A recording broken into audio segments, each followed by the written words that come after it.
Swayam Prabha. Digital India. Educated India.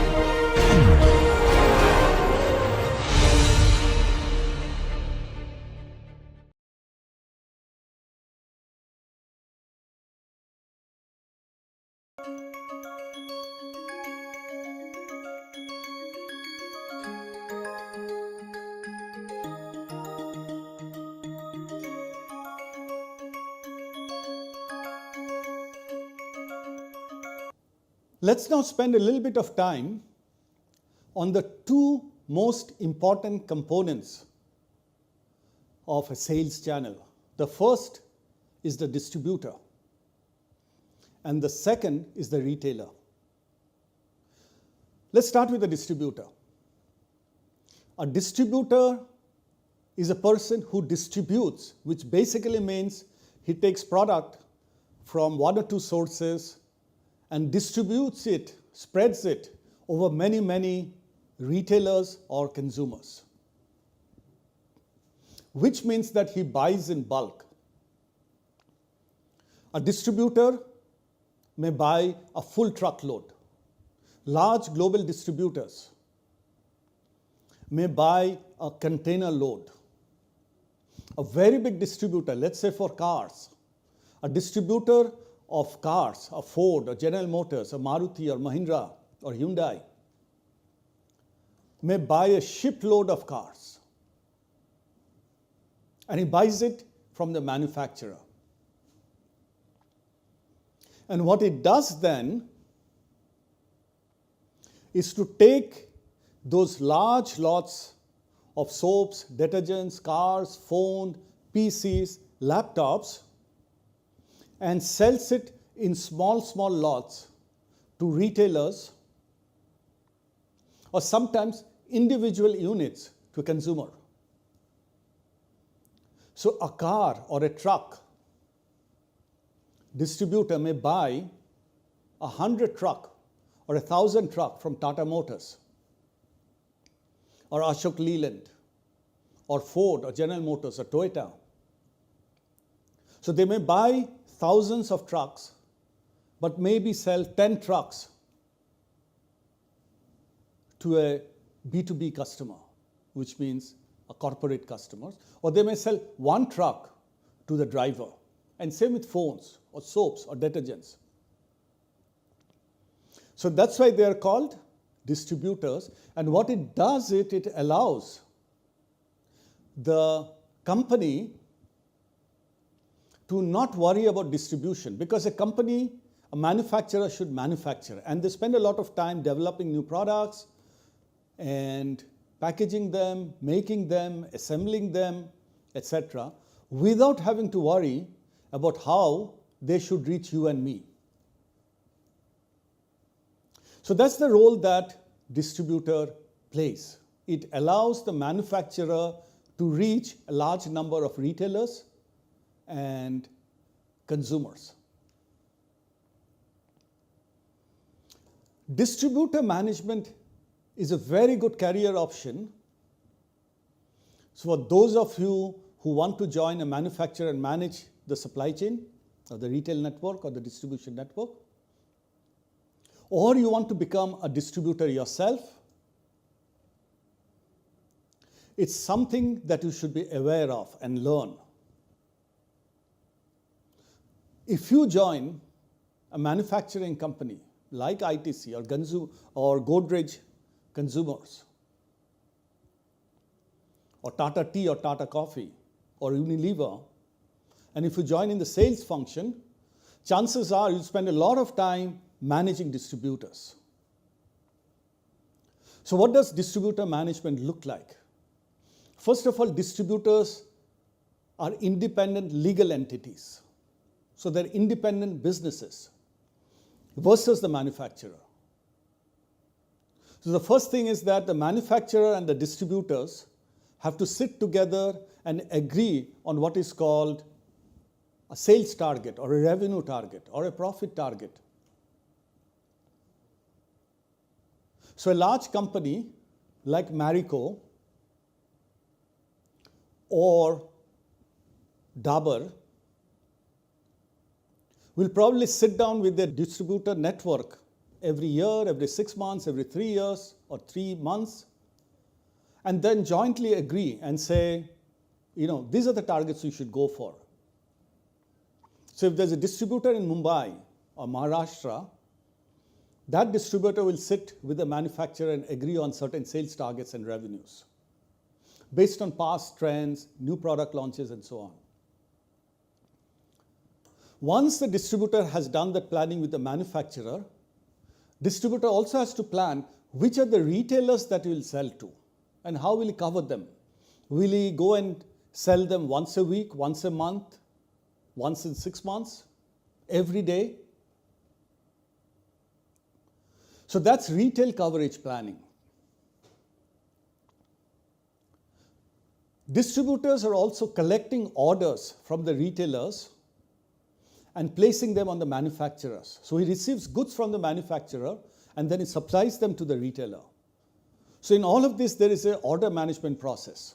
Distributors have to collect orders from retailers and give it to the manufacturer. He has to collect goods from the manufacturer and give them to the retailer. So that's called order management. As the goods are flowing from manufacturer, distributor, retailer, remember, cash, money, is also flowing in the reverse direction. So goods are flowing downstream, manufacturer, distributor, retailer, consumer. Money is flowing reverse upstream, consumer to retailer, to distributor, to manufacturer. And that is cash management and receivables management, which means how much credit needs to be managed. And then, of course, there's this whole thing about infrastructure and people planning, because distribution is a people game. Many people are employed who are collecting orders, servicing orders in terms of delivery of goods, running trucks, running warehouses. There's a lot of people. And there's a lot of infrastructures, trucks, material handling, warehouses, godowns. All of this together constitutes distributor management. Now let's look at some physical examples. So this is a distributor warehouse. An example. What you will see here is that there aren't many products, but there are few products, in this case maybe 1 or 2 products, but in large quantities. They're in pallets, which is those wooden shelves on the ground on which the product is placed. And they are stacked one of the other. So this is a distribution warehouse or a distributor warehouse because it's in few products, large numbers. From the warehouse, goods will flow into downstream distributors, retailers, etc. in trucks. And that's the distribution fleet. So you see here a Coca-Cola distribution fleet. Because in summer, Coca-Cola or Pepsi-Cola or any of the soft drinks sells very quickly. And it has to be replenished every day. So we've got a huge amount of trucking which carries goods from the distribution warehouses to the retailers or the malls or the restaurants where you and I can go and buy from. So that's the distribution fleet. Downstream, there can also be smaller lots. You saw a big truck, but the big truck cannot enter into every lane and cannot get into every small kirana store. So you also have small trucks. Sometimes it's a cycle rickshaw. Sometimes it's an auto. And next time you go out onto the roads, please look out on this kind of small trucks which are giving product into the store where you're buying from. And that's called a distribution fleet. Retail outlet. You will not only see kirana store or grocery store or malls, you could also have vendors who are actually pushing this cart and selling, in this case, Coca-Cola. So the supply chain that I showed you was the distribution warehouse, lots and lots of Coca-Cola, then the big truck, then the small truck, up to maybe a cycle rickshaw or an auto which comes and gives the Coca-Cola stocks to this small warehouse, and that person is selling to person like you or me. And that's called a distribution network, in this case for a soft drink. In India now, there are also online distributors. So Uran is one of them, where a retailer, a Kirana store, can actually place a product, because a Kirana store may have 5,000 products, 10,000 products. And he will not be able to manage many orders because he's got so many products and so many suppliers. So there are now online distributors like Uran and Jio, which will collect all the orders from the retailers and supply to the retailers. So this is an example of Jio Mart.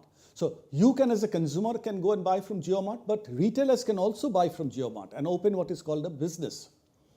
And by the way, if you're a restaurant or an office, you can also buy from Jio Mart because you'll buy in a slightly larger load. So they're online distributors. Now let's go to the next link, a very important link of a retailer. So we've got a company, which is probably a very big business entity. Then we've got distributors, who are probably big or medium size. And then we've got retailers. And retailers, there are many kinds. I'll show it to you later on. But remember that the retailers are also independent businesses. If it's a Kirana store, it's just owned by the owner who you see sitting in the store when you go to buy and shop from that store. So it could be a person who owns that store. But if it's a big retailer, like Chroma or Vijay Sales or any of the chain stores, it could actually be a big company. But the key thing is that they're independent businesses. So retailers are independent businesses, thousands of them, sometimes across India, millions of them, across the world, tens of millions. And they've got distributors who are independent business entities, and they've got the manufacturers who are also large companies. They're all buying and selling from each other. The difference between a distributor and a retailer is that the retailer will buy in even smaller quantities from the distributor, which may be in cartons, and sell to consumers like you and me in single pieces. When you and I go to buy, we may buy one packet of biscuit, one soap, one detergent, one pencil, one pen, and so on.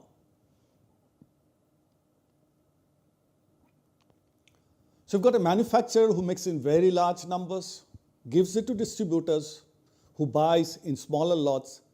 Then the distributor gives to retailers who buy in even smaller lots, and the retailer that probably sell one or two pieces each to consumers like you and me. So the size reduces, unless of course you're Amazon or Flipkart. But the numbers work in different lots. So you may have one Samsung in the world, one Tata Tea in the world, one Dabur, one Imami, one ITC. Distributors can be in thousands and retailers can be in millions. So as the size decreases, the numbers increase. And that's the beauty of a channel. Remember, neither distributors nor retailers make the product that they sell. That's made by the manufacturers. But manufacturers will make only their own products. Distributors may buy from 5 or 10 or 20 manufacturers. A retailer may buy products of thousands of manufacturers or hundreds of manufacturers. So retailers sell you in small lots, one piece, two piece, but they will give you a choice of many kinds of products. 10 shampoos, 20 detergents, 50 biscuits. If it's electronics, 10 kinds of phone from 10 different manufacturers. And that's what you and I want as a consumer. Retail management also a very good career option, whether you're working for a company or you want to open up your own retail store. And therefore, if you're interested to get into retail management, you should be aware of the components of retail management. I've tried to capture some of the essence of retail management in the chart that you see on the screen. So it starts with category management. What does category management mean? It essentially means that the retailer, whether it's a small store or a big store in a big mall or an online retailer, they have to first of all decide what categories to sell. Should I sell electronics or soaps? Should I sell cars or scooters?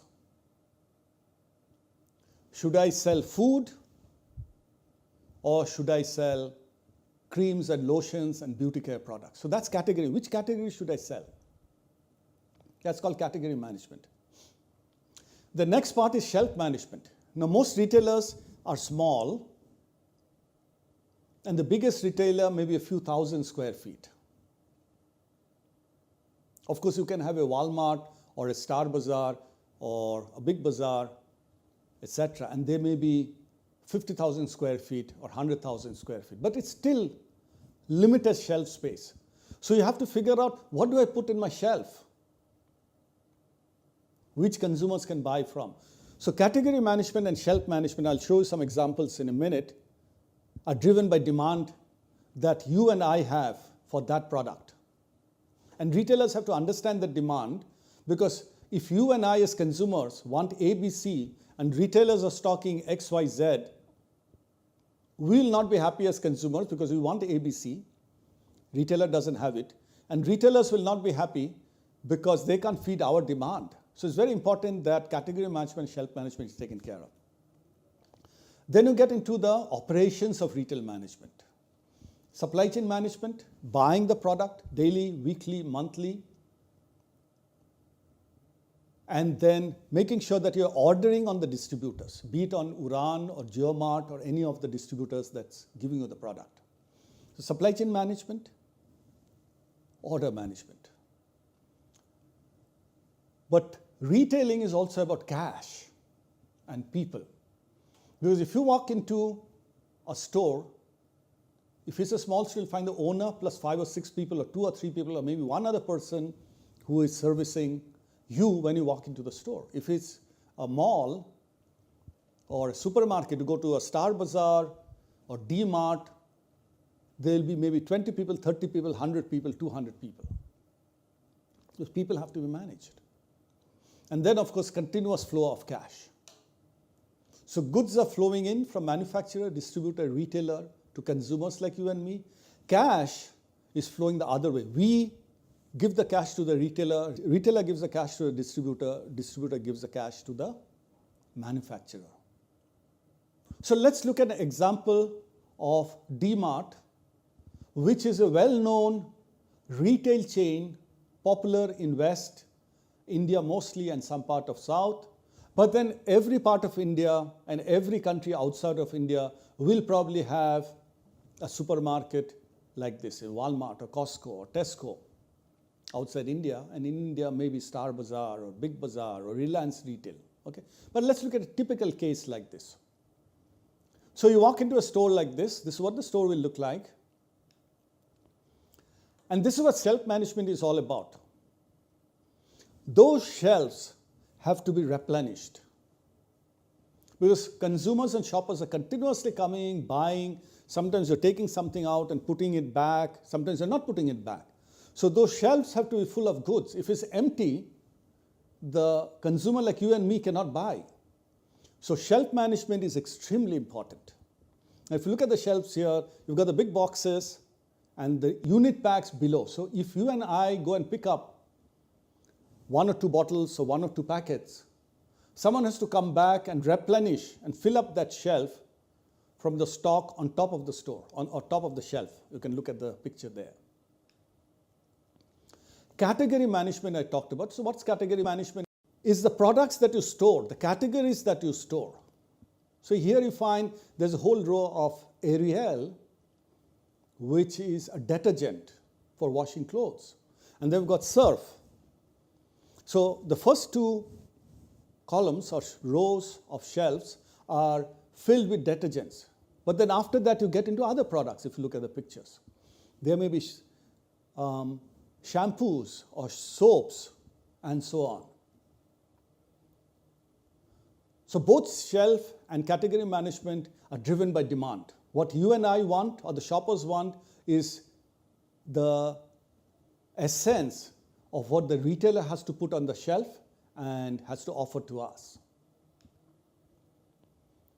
This is cold storage. This is a large supermarket cold storage where you get milk or cold drinks, juices, chicken or fish or eggs or frozen food. So this is cold storage. And many stores, small stores, will probably have an ice box for ice cream or kulfis. So that's cold storage. Shelf replenishment, as I said. So you look at this person.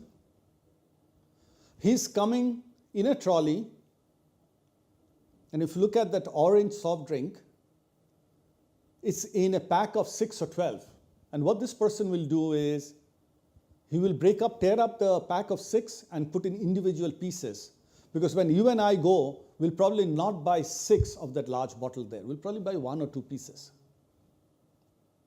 So here's a person who is replenishing, which means filling up the shelves. Here is another lady and filling up the biscuit packs, checking where the shelves have got empty. And she goes and fills it up. So that's shelf replenishment. It's also important that the pricing is visible in the store, because when you and I go, we need to know what the price is.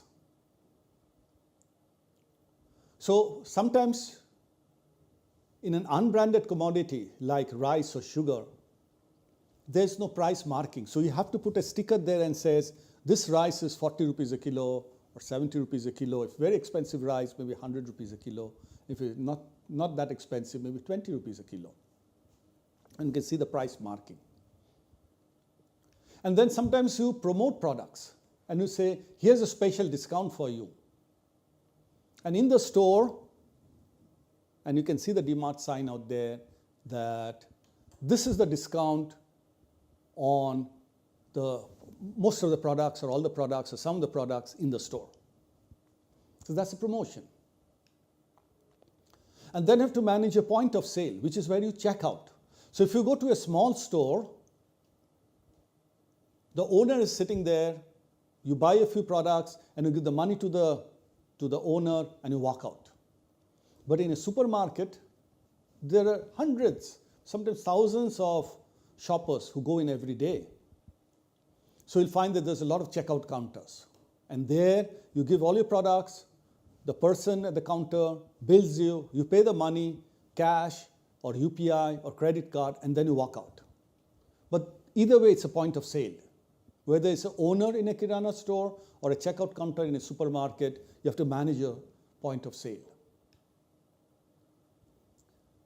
So that's about not so expensive goods in maybe Kirana stores or supermarkets.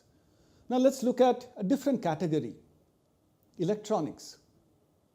So Chroma is a chain store for electronics. There are others like Reliance Electronics and so on. And you'll find these stores in big cities, towns, or district headquarters. So a store will look like this. This is a starter chain. And because it's electronics, it needs some extra time. You're not buying an electronic product every day, a washing machine or a fridge or a laptop or PC. You'll probably buy it once a year, once in 2 years, once in 5 years, maybe once in 10 years. But the prices will be high. So you're not like buying a biscuit packet. You know what biscuit to buy. You go there, buy it, and it's over in a minute. But when you buy a washing machine or a phone or a laptop, you're spending a lot of money. So you want to be sure what you're buying, and you need time to decide. You may want to have a look at all the different laptop models or refrigerators or TVs or machines, etc. So you have to manage the in-store display. So you see the display in that store. And sometimes you want a demonstration. When you're buying a smartphone, you probably want to take it in your hand and check out. How does it work? What's the look and feel? How's the size? How's the speed? And so on. So you also have to manage the in-store demo, a demonstration. So with that, again, let me take a pause here and encourage you to think and write down in a course journal different products that you have bought. Biscuits, soaps, detergents, pens, pencils, laptop, phone, bicycle, scooter, or when you bought probably a car for your family and you went out with your parents, or you bought it for yourself. Try to take 5 or 10 such examples of different categories. As I said, if you have a car, a bicycle, scooter. If you have a phone, laptop, PC. If you have a pen, pencil, biscuits, soaps, detergents, atta, flour, rice, cooking oil. In your course journal, try to write down what do you think is the supply chain. Where do you think they were manufactured? Try to do an internet search and think about, if you have a Hyundai car, where was the Hyundai car manufactured? If you have a Maruti car, where was the Maruti car manufactured? If you have a Bajaj scooter, where was the Bajaj scooter made? If you're buying a Samsung phone, where was the Samsung or LG or OnePlus or Vivo phone made? If you're buying Parle-G biscuits, or if you're drinking Pepsi Cola, where were they made? Try to think who would have distributed these products. The distributors are there, except you don't probably think about them and don't go looking for them because you only go to the retailer. So try to find out and do an internet search or look around when you are next in a big wholesale market. So there will be wholesale markets. If you're in Delhi, plan a visit and note down what you see in the wholesale market of Delhi, or Bara Bazaar in Kolkata, Crawford Market in Bombay, or whichever are the wholesale markets. Think about how you think the products got transported. If it's a 10-kilo pack of rice, how was it transported? If it's a small USB drive, or a small power bank, or a charger, or a phone, or a laptop, or a biscuit packet, or a soft drink, how do you think they were transported? Trucks, planes, ships if it's a foreign product, an auto rickshaw. And who are the different retailers? You may have bought it from a retailer. Think about where else could you have bought it from? You bought it from a mall, think about online or a small store. You bought it from a small store, think about a big store or a mall that you could have bought it from. Basically reflect and write down on a course journal what you have heard so that you remember and you are ready to do it for yourself.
Let me also talk to you finally about what are the retail management skills.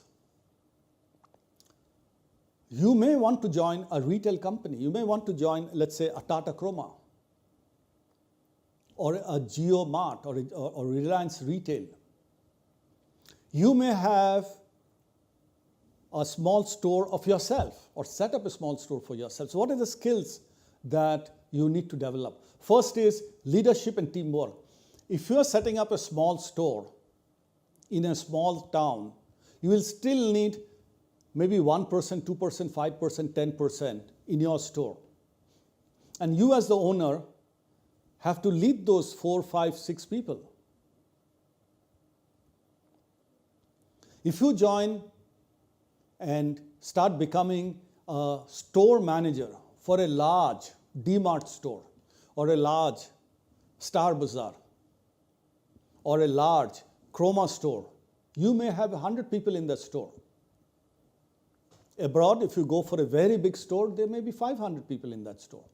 You have to be able to lead those people, and you have to build a good team in your store. Second, remember that the job of a retail is to sell to consumers. And for that, you have to have a very strong customer focus, because hundreds and thousands of customers or shoppers, people like you and me, are walking into stores every day. And you have to have, as a retail manager, customer focus. You have to understand what the customer wants. You have to therefore be able to manage your categories and shelf based on the demand, like I said. You have to be able to manage the supply chain. So if you have a small store in a small town with 5 people, and let's say 500 square feet, you still need to manage your supply chain. Because products are coming, products are going. You have to manage the supply. It's coming in big boxes, you're breaking it up, putting up in small lots, selling it, packing it. You need to manage your supply chain. And if you're managing a big store, or if you're managing an online store, you have to manage the supply chain. So if you go to next time you walk into a mall, or you walk into a big supermarket or hypermarket, or a D-Mart, for example, or Star Bazaar, you typically will go from the front end. Make it a point to go to the back end, where all the products are coming in. And you will find there's a big warehouse next to the super large supermarket. And you'll find a lot of cartons of goods, sacks of goods. And you'll get to know how supply chain is managed. And a lot of big trucks coming in and giving goods. That's supply chain management. And above all, you have to manage cash and finance. Because as a retailer, you're buying and you're selling. You're buying the goods and selling out the goods, but you're collecting the cash and paying your suppliers. So you have to be able to manage your cash and your accounting. Finally, I should say that retail is a very large sector of the economy. Of a country's GDP, a country's total gross domestic product, retail as a sector is very, very big. It employs lots and lots of people, from the store manager to the person at the checkout counter, to the self-employed, which means the store owners, the small millions and millions of small stores which are owned by the store owners and employing maybe 1%, 2%, 5%. So it's a very large sector of a country's economy and GDP. And I encourage each of you to think about retail distribution management as a career choice which can be very enriching. Whether it's your own business or it's a small retail network that you join, or it's a very large retail network that you join. So with that, we come to the end of this module. Namaskar. Thank you.